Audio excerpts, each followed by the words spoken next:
Iran Israel के बीच छिड़ी जंग को आधे महीने से ज्यादा बीत चुका है, लेकिन यह युद्ध थमने का नाम नहीं ले रहा। यह अब फेज 2 में शिफ्ट हो चुका है। मतलब एक और खतरनाक फेज शुरू हो गया है। ट्रंप ने खरग आइलैंड पर बमबारी कर दी और ईरान की तरफ से चेतावनी दी गई थी कि अगर उसके ऑयल प्रोडक्शन को या फिर उसकी ऊर्जा को कोई दिक्कत आई तो फिर वो मिडिल ईस्ट को छोड़ेगा नहीं। ईरान के ऑयल प्रोडक्शन को रोकने की चेतावनी के बावजूद ईरान ने साफ कहा कि पूरे गल्फ स्टेट्स पर अब उल्टा हमला होगा। ट्रंप रुकने का नाम नहीं ले रहे हैं, लेकिन उनकी भाषा को समझना जरूरी है। एक तरफ ट्रंप चिल्ला रहे हैं कि हम जीत गए, ईरान तबाह हो चुका है और अब ईरान कुछ नहीं कर पाएगा। कहते हैं कि वहां जहां से उसके लॉन्चर्स थे, जितना उसका एम्यूनिशन का फैक्ट्रीज था, जहां हथियार बनते थे, वहां हमने सब पर हमला कर दिया है।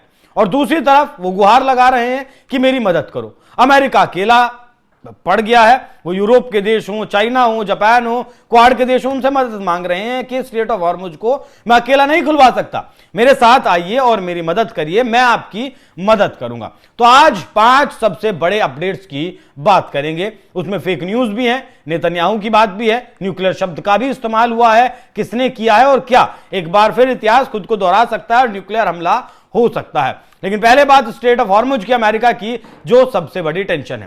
पहला और सबसे बड़ा अपडेट यही है कि स्ट्रेट ऑफ हॉर्मुज बंद है। अमेरिका बहुत ज्यादा परेशान है। जिस चीज की कैलकुलेशन उसने पहले की नहीं थी, वही अब सारा कैलकुलेशन बर्बाद कर रही है। ईरान ने स्ट्रेट ऑफ हॉर्मुज को ब्लॉक कर दिया है।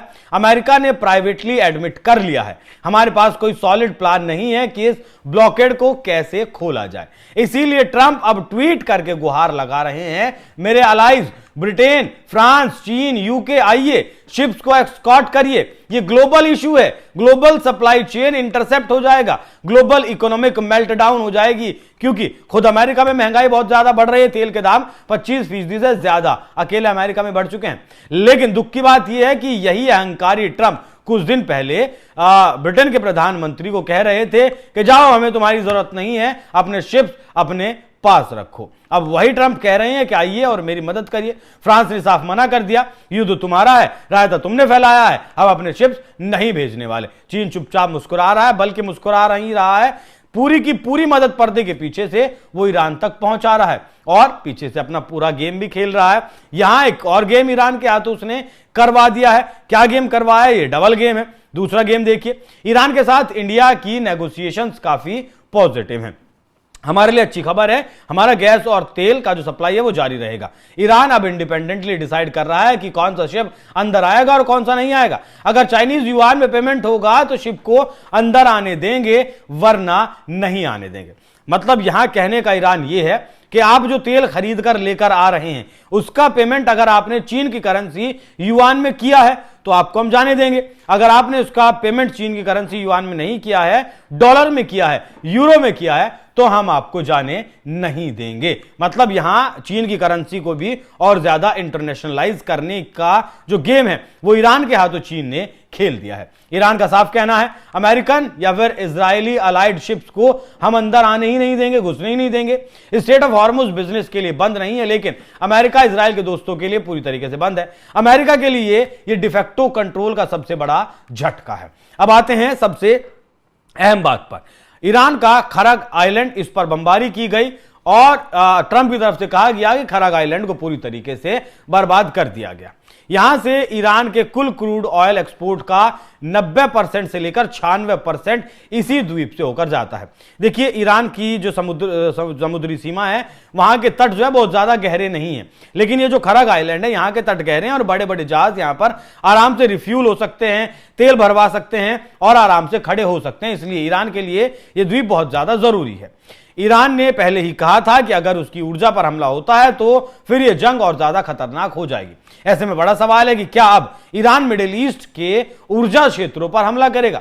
ट्रंप ने चौड़े में ऐलान तो कर दिया था कि हमने पूरा खत्म कर दिया ईरान को और इस आइलैंड को खत्म कर दिया है, बहुत सारे बहुत बड़े बड़े बम गिरा दिए हैं। लेकिन खरग आइलैंड ईरान के तेल एक्सपोर्ट का सबसे बड़ा हब है। डीप हार्बर, बड़े शिप्स, रिफ्यूलिंग सब खत्म हो गया। लेकिन ईरान ने पहले ही वार्निंग तो दे दी थी, अगर हमारे ऑयल इंफ्रास्ट्रक्चर पर हमला हुआ तो हम गल्फ कंट्रीज को नहीं छोड़ेंगे। अब ईरान के फॉरेन मिनिस्टर कह रहे हैं कि खरग और अब्बू मूसा पर हाईमार्स मिसाइल अटैक यूएई और रास अल खैमा से हुआ था, इसलिए अब यूएई के पोर्ट्स और अमेरिकन जो सेप्टर्स हैं उन्हें टारगेट किया जाएगा। इससे पहले सऊदी अरब के का जो एयरपोर्ट है उससे कुछ दूरी पर भी ईरान की तरफ से अटैक किया गया था।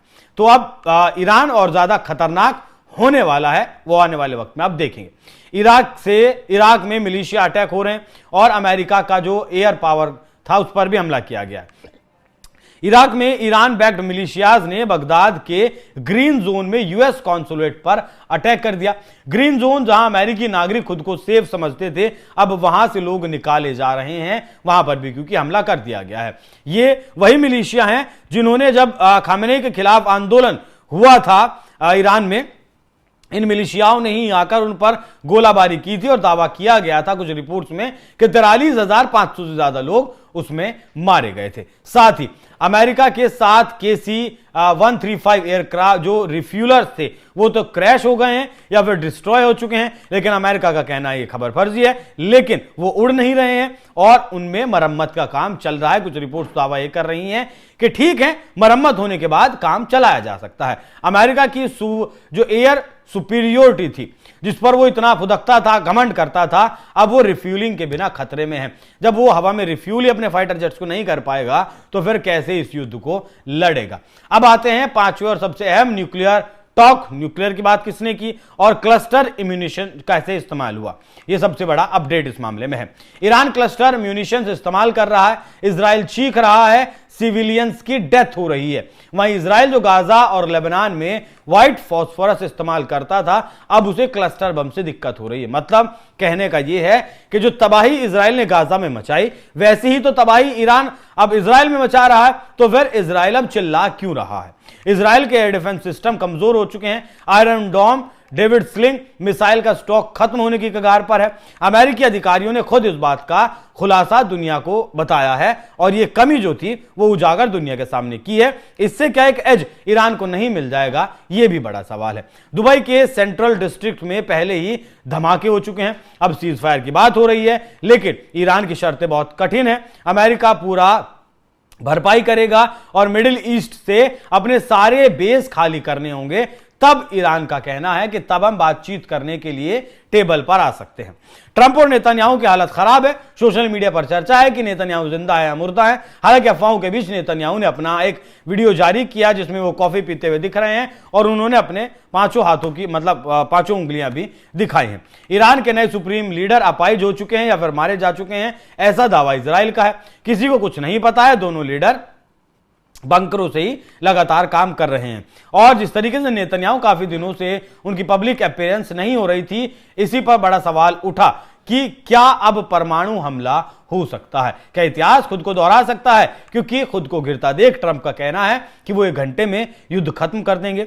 यहां पर क्या न्यूक्लियर का इस्तेमाल हो सकता है? युद्ध जब शुरू हुआ था तब इस सवाल का जवाब था कि नहीं हो सकता, लेकिन अब कुछ नहीं कहा जा सकता। ट्रंप के एडवाइजर्स कह रहे हैं कि युद्ध खत्म करो, मतलब ट्रंप अपने एडवाइजर्स को कह रहे हैं कि युद्ध खत्म करो वरना इजराइल न्यूक्लियर बम का इस्तेमाल कर देगा। मतलब ट्रंप की तरफ से ये अंदेशा, ये संदेश दे दिया गया है कि न्यूक्लियर बम का इस्तेमाल हो सकता है। मतलब अमेरिका तो शायद न्यूक्लियर का इस्तेमाल ना करे, लेकिन इजराइल तो मौका ढूंढ रहा है और एक ट्रिगर पॉइंट इजराइल ढूंढ रहा है। अगर वो पॉइंट उसे मिल गया तो इजराइल ये कदम उठा सकता है। और जो क्लस्टर बम का इस्तेमाल ईरान कर रहा है, वो क्लस्टर बम ट्रिगर पॉइंट हो सकते हैं, क्योंकि इससे इजराइल के आम नागरिक मारे जा रहे हैं। ईरान बार बार कह रहा है कोई फॉल्स फ्लैग ऑपरेशन मत करो। मतलब यह कि क्या जल्दबाजी में अमेरिका ने फैसला लिया और वो फंस गया, क्योंकि कोई देश उसका साथ देने के लिए तैयार नहीं है। लेकिन ईरान के पीछे चीन और रूस मजबूती से खड़े हैं। क्या रूस के पास बदला लेने का भी मौका है? यह भी बड़ा सवाल है, क्योंकि सीरिया, वेनेजुएला और ईरान में रूस की समर्थित सरकारें थी। ईरान में भी रूस का ही समर्थन था, लेकिन तीनों जगह अमेरिका ने अपना प्रभाव जमा लिया। ईरान में कोशिश कर रहा है, 2 जगह जमा लिया है। तो क्या है, पर्दे के पीछे से रूस अमेरिका की अकल ठिकाने लगाने तक ईरान का साथ देगा। चीन को भी तो ताइवान पर कब्जा करना है, तो वो भी अमेरिका के साथ इस युद्ध को लंबा चलवा सकता है। रूस, चीन जब ईरान के पीछे रहेंगे तो अमेरिका के लिए यह लड़ाई बहुत ज्यादा मुश्किल या फिर कहें कि नामुमकिन होने वाली है। ट्रंप पागल आदमी है, लेकिन शायद इतना भी पागल आदमी नहीं है कि न्यूक्लियर का इस्तेमाल कर दे, लेकिन इजराइल कर सकता है क्योंकि वो मौका ढूंढ रहा है। ये युद्ध अब लड़ो या फिर मरो मोड में है, क्योंकि ईरान का सुप्रीम लीडर मारा गया तो ईरान अपनी पूरी ताकत के साथ लड़ाई में है। ईरान ने अब रणनीति भी बदल दी है और वो अब अमेरिका और उसके सहयोगियों को ज्यादा से ज्यादा नुकसान पहुंचाना चाहता है। ईरान पीछे हटने वाला नहीं है और ट्रंप भी पीछे हटने वाले नहीं है। अगले कुछ दिनों में हूती भी इस लड़ाई में कूदने वाले हैं, क्योंकि ईरान ने ही तो अब तक उन्हें पाला और अब कर्ज को उतारने की बारी है हूतियों की। बाब अल मंदेब को हूती ब्लॉक करने की बात कर रहे हैं और उसके बाद तेल के दाम कहां जाएंगे सोचा भी नहीं जा सकता, क्योंकि $200 प्रति बैरल तक तेल के दाम पहुंचाने की बात तो फिलहाल ईरान कर रहा है। गल्फ कंट्रीज अब तुर्की पाकिस्तान के साथ नई पार्टनरशिप बनाने की सोच रही, मतलब इस्लामिक नाटो अभी ऑपरेशन सिंदूर के बाद जैसे कि सऊदी अरब और पाकिस्तान ने बनाया था उसे इस्लामिक नाटो की तरह कहा गया था। ट्रंप से भरोसा इन देशों का उठ चुका है, तो क्या अब इस युद्ध को खत्म करने के लिए इजराइल न्यूक्लियर का इस्तेमाल कर सकता है? इस सवाल का जवाब अब तक ना था, लेकिन अब फिलहाल कुछ कहा नहीं जा सकता। तो क्या यह युद्ध न्यूक्लियर लेवल तक जाएगा? इस पर आपकी क्या राय है? कमेंट करके जरूर बताइएगा। नमस्कार।